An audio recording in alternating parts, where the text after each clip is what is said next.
El gobierno anunció este viernes la flexibilización progresiva de la cuarentena, sobre todo en el AMBA, tratando de recuperar la normalidad rumbo al 2 de agosto, pero sin perder de vista la evolución de la pandemia porque estamos en una situación muy difícil. Pero hoy le vamos a proponer trasladarnos a Uruguay para ver cómo manejó el coronavirus y esta situación, la lucha contra el coronavirus, el país vecino, uno de los casos de éxito porque logró hacerle frente a la enfermedad sin tener que recurrir a una cuarentena obligatoria. Vamos a ver, para analizar este tema, vamos a ponernos en contacto con el periodista Pedro Dutour, colega uruguayo del diario El Telégrafo de Paysandú, también del Observador de Montevideo. Pedro, un placer que nos acompañes en nuestro programa. ¿Qué tal, Ariel? Hola a todos. Bueno, esta semana Uruguay también estuvo más presente entre los argentinos y particularmente por una entrevista que dio el presidente en la calle Pou, pero nos gustaría comenzar hablando sobre dónde residió el éxito de la lucha contra el coronavirus en Uruguay sin tener que recurrir a medidas tan estrictas como una cuarentena obligatoria. Sí, hay como varios puntos ahí. Creo que al principio cuando se conocieron oficialmente, ¿no? los tres primeros casos, que fue el 13 de marzo, hubo una rápida reacción del gobierno de cerrar fronteras, de suspender las clases, de suspender los campeonatos deportivos, espectáculos públicos. También contribuyó el buen sistema, bastante bien aceitado sistema primario de atención que tiene, bueno, el sistema universal aquí en Uruguay de salud. Y bueno, y ahí fue que un poco se contuvo la expansión. Después también contribuyó que los ciudadanos se han comportado bastante bien en este tema de evitar las aglomeraciones, y en el punto más álgido de la cuarentena, que fue entre marzo y mayo, realmente la gente no salía, se quedaba en casa. Hubo mucho trabajo de oficina, desde la casa, que todavía continúa en algunos casos. Y también obviamente que contribuyó la densidad poblacional, ¿no? Eso hay que decirlo. No somos muchos, y eso sumado a todo el resto, digamos, también fue con un combo como para que nunca se fuera, que la curva nunca hubo que aplanarla, digamos, porque nunca se disparó. Va por ahí un poco las causas de éxito, digamos. Claro, vos lo mencionabas recién, Pedro, sin dudas que las comparaciones son odiosas, pero estamos hablando de Uruguay, un país con 3,5 millones de habitantes, sin dudas más chico que la Argentina. Pero hoy nuestro principal problema está en el conurbano bonaerense, porque esta pandemia mostró las desigualdades sociales, la pobreza, la precariedad en la cual viven muchos sectores, que esto hizo que crezca, por supuesto, el contagio.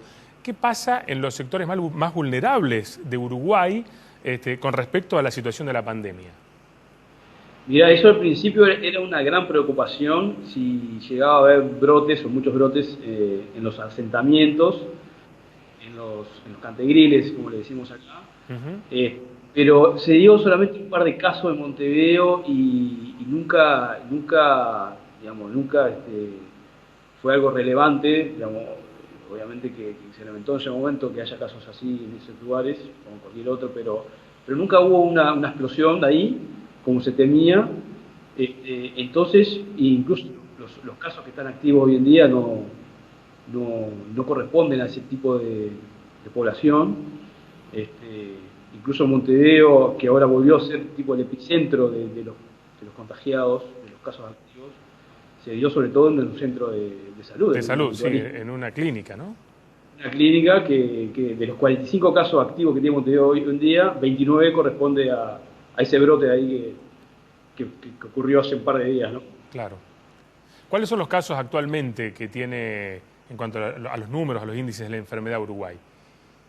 Hoy son 78 casos activos hasta anoche, según datos oficiales, y se llegó a estar en 12 hace unas 3 semanas, pero hoy hubo un rebrote, digamos, en el departamento de 33, que llegó a tener unos 70 casos, bastante para una ciudad pequeña, ¿no? de 50.000 habitantes.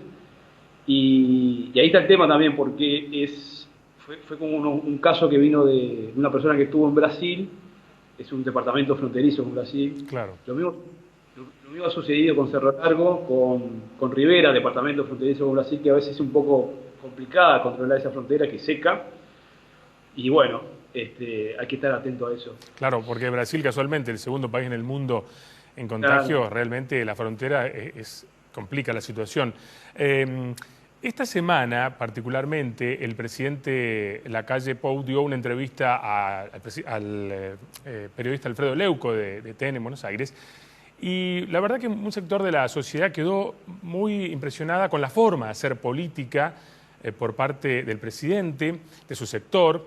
Las encuestas también le dan un 60% más de aprobación a su gestión, que arrancó en marzo, al presidente. ¿Cuál es la sensación en cuanto a esto de la ciudadanía, en cuanto al presidente de la Nación?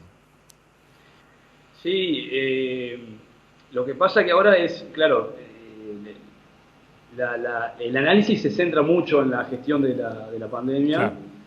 Y igual bajó unos 3 puntos ahora, según una encuesta de hace un par de días. Tiene un 59% de aprobación, pero es bastante, obviamente. Pero bueno, Lacalle Pou aún tiene su contra, digamos, su figura todavía no encaja mucho en parte de la población. Pero hay quienes, obviamente, de esos que no lo votaron, aprueban su gestión frente a la pandemia, ¿no? Porque la verdad que le ha salido bien.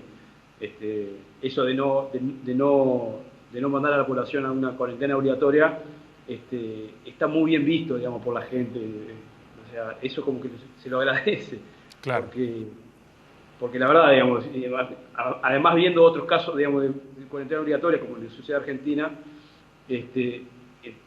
digamos, la gente, ¿no? Las personas no querían eso en ningún momento, la gran mayoría, ¿no?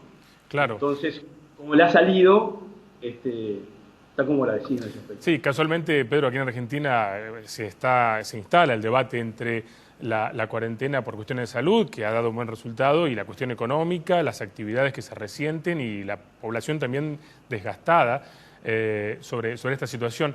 ¿Cómo se vive ahora la nueva normalidad en Uruguay?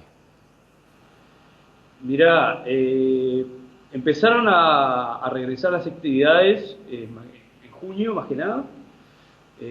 La construcción ya había empezado a trabajar, a volver en abril, pero la mayoría de las actividades empezaron a retomar en junio, como la educación, la apertura de restaurantes, de algún pubs, que no tenían la provisión. Eso hay que recalcarlo, ¿no? No estaban prohibidos de trabajar, sino tenían una recomendación, una exhortación. Ahí un poco se engancha con lo que decía al principio, la población como que acató Claro, acompañó, sí. Acompañó. Y también los comercios, ahora los comercios, digamos, las tiendas, el supermercado están trabajando todos. La educación va de a poco, retomando de a poco. Las clases no son completas para todos, sigue habiendo clases por Zoom. Después los eventos deportivos y musicales y públicos, eso todavía están digamos, aprobándose los protocolos. Hay muchas quejas al respecto porque dicen otros vuelven y nosotros no. Claro. Y obviamente que para mucha gente son su fuente de ingreso. Pero en general la gente está como que en confianza, ¿no? Sale, va al centro, compra. Obviamente que las tiendas tienen su límite de personas que pueden entrar. Los shopping están bastante controlados. Hay que entrar con tapaboca, obviamente, alcohol en gel, la alfombra sanitaria, ese tipo de cosas. Después, el distanciamiento social está a 2 metros de otra persona. Eso casi no se cumple porque la verdad que es muy complicado, ¿no? Claro, fue una propuesta del gobierno esta, ¿no? Un distanciamiento de 2 metros. Sí. No se Pero está cumpliendo. vas por la calle, tenés una vereda que son de 3 metros a veces. Claro. Queda un poco feo salir, ¿no? Pero digo, naturalmente no te sale. Claro. Y bueno, después hay mucha gente más veterana, de esa que forma parte de la población de riesgo, que sigue sin salir de la casa, ¿no? Eso sí, eso lo sé porque, digamos, de varios conocidos que siguen guardados. Y bueno, es una manera también de prevención. Bien. Bueno, Pedro, gracias por contarnos un poquito este panorama acerca de cómo se vive la situación en Uruguay. Sin duda que esta pandemia tomó por sorpresa a todos los países y cada uno fue reaccionando a su manera. Y queda mucho por delante y sin duda es una readaptación de todos los sectores para poder hacer frente a lo que viene post-pandemia, ¿no? Absolutamente, en esa estábamos, todos. Bueno, Pedro, un placer y gracias por habernos acompañado. Un gusto. Por favor, Ariel, gracias a ustedes.